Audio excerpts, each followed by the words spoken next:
NCP story time. கொட்டும் மழையும் நீலாப்பிள் மரமும். முன்னொரு சமயத்துல ஒரு அழகான காட்டுல ராணிக்காகம் வாழ்ந்துட்டு வந்துச்சு. ராணிக்காகம் கிட்ட ஒரு அழகான ஆப்பிள் மரம் இருந்துச்சு. ராணிக்காகம் அந்த ஆப்பிள் பழங்களை விற்பனை செஞ்சுதான் தன்னுடைய வாழ்க்கையை நடத்திட்டு வந்துச்சு. ஆனா அந்த ராணிக்காகவும் அந்த ஆப்பிள் மரத்தை சரியா கவனிக்கிறதே இல்ல. அந்த ஆப்பிள் மரத்துக்கு தேவையான தண்ணீரையோ உரங்களையோ அந்த ராணிக்காகவும் கொடுக்கறதே இல்ல. அதனால அந்த ஆப்பிள் மரத்துல உள்ள ஆப்பிள் கனிகள் எல்லாம் போதிய நீரும் உரங்களும் இல்லாம சின்னதா இருந்துச்சு. அதே சமயம் அந்த காட்டுல வேற எங்கேயுமே ஆப்பிள் மரம் இல்ல. ஆப்பிள் பழங்களை விரும்புற எல்லா பறவைகளும் வேற வழி இல்லாம ராணிக்காகத்துக்கிட்ட பணம் கொடுத்து அந்த ஆப்பிள் பழங்களை வாங்கிட்டு போனாங்க. தான் கிட்ட மட்டும் தான் ஆப்பிள் பழங்கள் இருக்குன்ற கர்வத்துல அந்த ராணிக்காகம் அந்த ஆப்பிள் மரத்தை கொஞ்சம் கூட கவனிக்காம நிறைய லாபமும் அடைஞ்சது.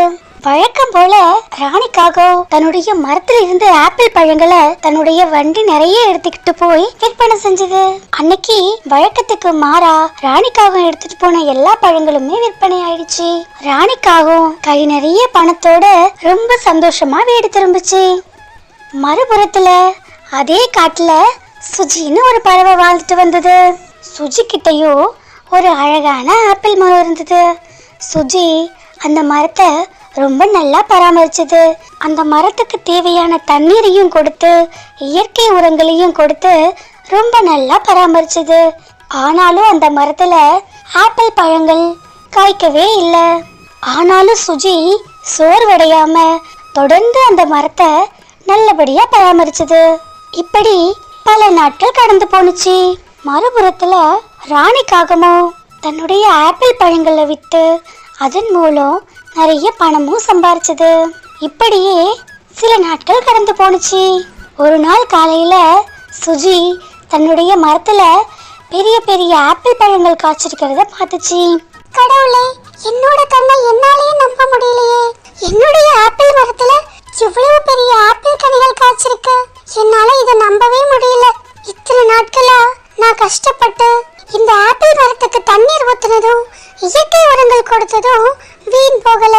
என்னுடைய இந்த விடாமுயற்சியால இன்னைக்கு என்னுடைய ஆப்பிள் மரம் நிறைய கனிகளை கொடுத்துச்சு. அது மட்டும் இல்லாம என்னுடைய ஆப்பிள் பழங்கள் ரொம்ப பெருசா இருக்கு. நான் இந்த ஆப்பிள் பழங்களை இந்த காட்டுல ஆப்பிள் பழங்கள் விரும்புற எல்லா பறவைகளுக்கும் குறைந்த விலைக்கே கொடுப்பேன். அதனால இந்த காட்டுல இருக்கிற எல்லா பறவைகளும் சந்தோஷப்படுவாங்க. நானும் அதன் மூலம் வர வருமானத்துல என்னுடைய வாழ்க்கையை நடத்திக்குவேன் அப்படின்னு நினைச்சது சுஜி. அதுல இருந்து சுஜியும் தன்னுடைய மரத்துல இருந்து ஆப்பிள் பழங்களை ஒரு வண்டியில எடுத்துட்டு போய் விற்பனை செய்ய ஆரம்பிச்சது. அப்புறம் இந்த விஷயத்தை கேள்விப்பட்ட எல்லா பறவைகளும் ராணிக்காகம் கிட்ட பழங்கள் வாங்குறதே இல்ல. அதுக்கு மாறா எல்லா பறவைகளும் சுஜியினுடைய பழங்களையே வாங்க ஆரம்பிச்சாங்க.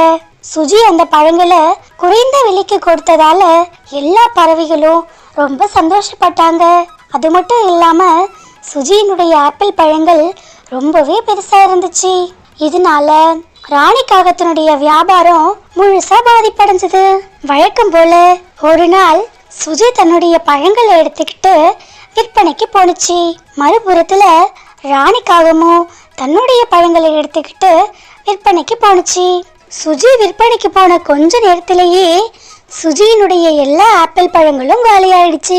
சுஜி கை நிறைய பணத்தோட சந்தோஷமா வீடு திரும்பிச்சு. ஆனா அதே சமயம் ராணிக்காகவும் அன்னைக்கு முழுக்க முழுக்க விற்பனை செஞ்சும் ஒரு பழங்கூட விற்பனை ஆகல. அதனால மனசு உடைஞ்சு போன ராணிக்காகவும் கவலையோட தான் வீடு திரும்பிச்சு. இப்படியே நாட்கள் போயிட்டு இருந்துச்சு. அப்போ ஒரு நாள் ராணிக்காகவும் இப்படி நினைச்சது, என்ன இது, நம்மளுடைய நிலைமை எப்படி ஆயிருச்சு. இவ்வளவு நாளா இந்த காட்டுல உள்ள எல்லா பறவைகளும் என்கிட்ட தான் பழங்கள் வாங்கினாங்க. ஆனா இன்னைக்கு அந்த சுஜி கிட்ட பழங்கள் வாங்குறாங்க. அதனால என்னுடைய வியாபாரம் முழுசா பாதிப்படையுது. இப்படியே போனா என்னால இந்த காட்டுல வியாபாரமே பண்ண முடியாது. ஏதாவது செஞ்சாகணும். ஏதாவது செஞ்சு எப்படியாவது இந்த பறவைகளை என்கிட்ட பழங்கள் வாங்க வைக்கணும். என்ன செய்யலாம் அப்படின்னு சொல்லி யோசிச்சுட்டு இருந்தது. அப்போதான் ராணிக்காகத்துக்கு ஒரு யோசனை வந்தது. ஐடியா அந்த சுஜி குறைந்த விலைக்கு பழங்களை கொடுக்கறதால தான் இந்த காட்டுல வசிக்கிற எல்லா பறவைகளும் சுஜி கிட்ட பழங்கள் வாங்குறாங்க. நானும் அதே மாதிரி குறைந்த விலைக்கு பழங்களை கொடுத்தா எல்லா பறவைகளும் என்கிட்ட பழங்கள் வாங்குவாங்க அப்படின்னு நினைச்ச அந்த ராணிக்காகவும் அதுல இருந்து ராணிக்காகவும் ஒரு ஆப்பிள் பழத்தை 10 ரூபாய்க்கு விற்பனை செஞ்சது. வாங்க வாங்க எல்லாரும் வாங்க, ஒரு ஆப்பிள் பழம் 10 ரூபாய் தான், ஒரு ஆப்பிள் பழம் 10 ரூபாய் தான், வாங்க வாங்க எல்லாரும் ஆப்பிள் பழங்கள்லாம் அள்ளிட்டு போங்க, வாங்க வாங்க அப்படின்னு சொல்லி விற்பனை செஞ்சிட்டு இருந்தது. மறுபுறத்துல சுஜியோ ஒரு ஆப்பிள் பழத்தை 20 ரூபாய்க்கு விற்பனை செஞ்சது. ஆனாலும் எல்லா பறவைகளும் சுஜியினுடைய பழங்களை தான் வாங்கினாங்க.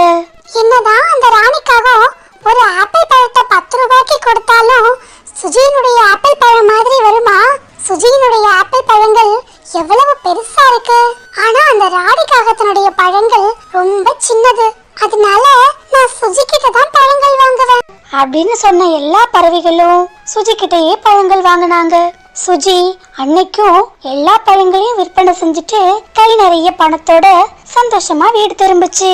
அதே சமயம் எப்படியாவது வியாபாரம் செஞ்சிடலாம் நினைச்ச ராணிக்காகவும் ஒரு பழங்கள் கூட விற்பனை ஆகாம ஏமாற்றத்தோட அன்னைக்கும் வீடு திரும்பிச்சு. அட கடவுளே, என்ன இது? ஒரு காலத்துல 50 ரூபாய் கொடுத்த என்கிட்ட பழங்கள் வாங்கிட்டு போன பறவைகள் எல்லாம் இப்போ 10 ரூபாய்க்கு கொடுத்தா கூட வாங்க மாட்டேங்கிறாங்க. எல்லாத்துக்கும் காரணம் அந்த சுஜி தான். சுஜியினுடைய ஆப்பிள் பழங்கள் பெருசா இருக்கிறதால தானே எல்லாரும் சுஜி கிட்ட பழங்கள் வாங்குறாங்க. என்னுடைய ஆப்பிள் பழங்களும் பெருசா இருந்தா நிச்சயமா என்கிட்டயும் பழங்கள் வாங்குவாங்க. என்னுடைய ஆப்பிள் பழங்களை நான் பெருசாக்கணும், அப்போதான் என்கிட்டயும் பழங்கள் வாங்குவாங்க. நண்பர்களே, இந்த கதையில் இருந்த கேள்விகள் இந்த வீடியோவோட முடிவுல கேட்கப்படும். அந்த கேள்விகளுக்கான பதில நீங்க கமெண்ட்ல சொல்லுங்க. சரியான பதில சொல்ற நபர்களுடைய பெயர் அடுத்த வீடியோல இடம்பெறும். பாக்குறதுதான் பாக்குறீங்க, அப்படியே நம்ம சேனலை சப்ஸ்கிரைப் பண்ணிட்டு பாருங்க. அப்புறம் ராணிக்காகவும் ஆப்பிள் பழங்களை பெருசாக்குற வேதிப்பொருள்களையும் ஆப்பிள் பழங்களை நிறமாற்றக்கூடிய நீல சாயத்தையும் வாங்கிட்டு வந்தது. ராணிக்காகவும் அந்த வேதி மருந்த மரத்துல தெளிச்சதும் அந்த மரத்துல இருந்த ஆப்பிள் பழங்கள் முழுசும் பெருசா ஆயிடுச்சு. அப்புறம் ராணிக்காகவும் தங்கிட்ட இருந்த நீல சாயத்தை ஆப்பிள்கள்ல பூசினுச்சு. அப்புறம் அந்த மரத்துல இருந்த எல்லா ஆப்பிளும் நீல நிறமா மாறிடுச்சு. அதை பார்த்து ரொம்ப சந்தோஷப்பட்ட ராணிக்காகவும் அந்த பழங்களை சந்தையில விற்பனை செய்ய ஆரம்பிச்சது. வாங்க வாங்க வாங்க வாங்க, நீல ஆப்பிள் வாங்கிக்கோங்க, வாங்க வாங்க நீல ஆப்பிள் வாங்கிக்கோங்க, நீல ஆப்பிள் வாங்கிக்கோங்க, மருத்துவ குணம் உள்ள நீல ஆப்பிள், மருத்துவ குணம் உள்ள நீல ஆப்பிள், அமேசான் காட்டுல இருந்து கொண்டு வரப்பட்ட ஆப்பிள், அமேசான் காட்டுல இருந்து கொண்டு வரப்பட்ட ஆப்பிள், வாங்க வாங்க நீல ஆப்பிள் வாங்கிக்கோங்க அப்படின்னு அந்த நீல ஆப்பிள மருத்துவ குணம் உள்ள ஆப்பிள், அமேசான் காட்டுல இருந்து கொண்டு வரப்பட்ட ஆப்பிள்னு சொல்லி ராணிக்காகவும் எல்லாரையும் நம்ப வச்சது. இதெல்லாம் பார்த்து நம்பி போன அந்த பறவைகளும் ராணிக்காகத்தை நம்பி அந்த நீல ஆப்பிள வாங்க ஆரம்பிச்சாங்க. அதுல இருந்து யாருமே சுஜி கிட்ட பழங்கள் வாங்குறது இல்ல. அதனால சுஜியினுடைய வியாபாரம் முழுசா பாதிப்படைஞ்சது. அதுல இருந்து பறவைகளை ஏமாத்தி நம்ப வச்ச ராணிக்காகவும் தன்னுடைய பழங்களை எல்லாம் சீக்கிரமா வியாபாரம் பண்ணிட்டு கை நிறைய பணத்தோட சந்தோஷமா வீடு திரும்பும். சுஜியோ எந்த வருமானமும் இல்லாம சோகமா வீடு திரும்பிச்சு. இப்படியே சில நாட்கள் கடந்து போனுச்சு. ஒரு நாள் காட்டுல சோன்னு கனமழை பெய்ய ஆரம்பிச்சது.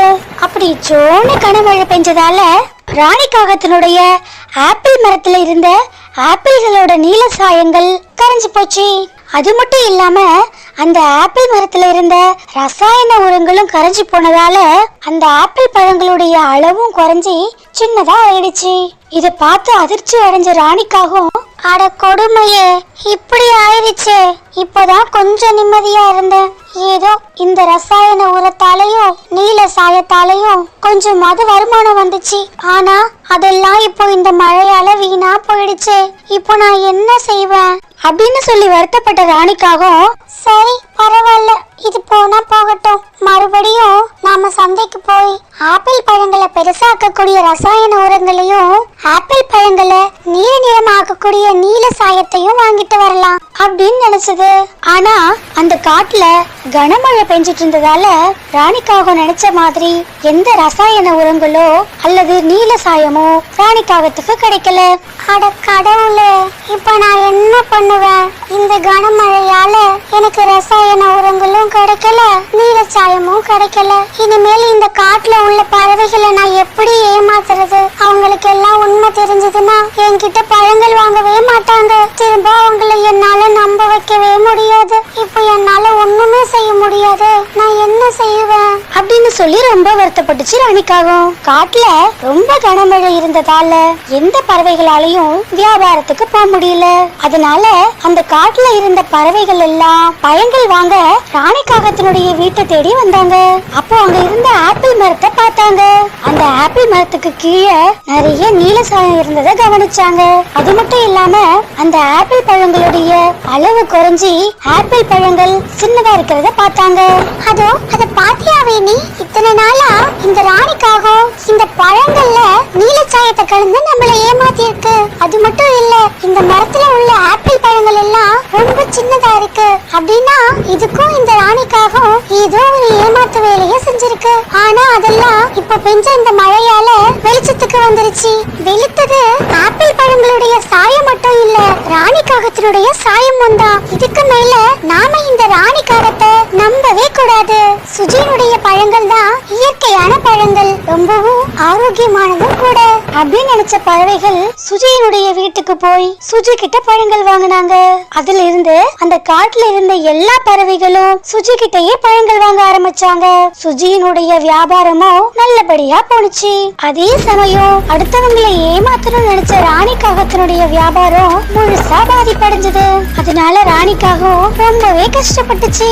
நண்பர்களா, இந்த கதையில இருந்து நாம தெரிஞ்சுக்கிறது என்னன்னா, நாம நேர்மையா இருக்கும்போது ஒரு சில பிரச்சனைகள் நமக்கு வரதா செய்யும். அதையும் தாண்டி நம்ம உண்மையா இருக்கும்போது ஒரு நாள் அதுவே நமக்கு வெற்றியை தரும். அதே சமயம் நாம அடுத்தவங்களை ஏமாத்தணும்னு நினைச்சோம்னா அது நமக்கு தீய விளைவை கொடுக்கும். முந்தைய வீடியோவின் கேள்விகளுக்கு சரியான பதிலளித்த நபர்களின் பெயர்கள். ஹாய் நவீனா, நீங்க சரியான ஆன்சர் சொல்லிருக்கீங்க. உங்களுக்கு என்னுடைய மனமார்ந்த வாழ்த்துக்கள். Hi Inara, hi Iniya, hi Rakiya Begum, hi Suji. அப்புறம் யூசர் ஐடியில இருந்து நிறைய பேர் கமெண்ட் பண்ணிருக்கீங்க. உங்கள் அனைவருக்கும் என்னுடைய மனமார்ந்த வாழ்த்துக்கள்.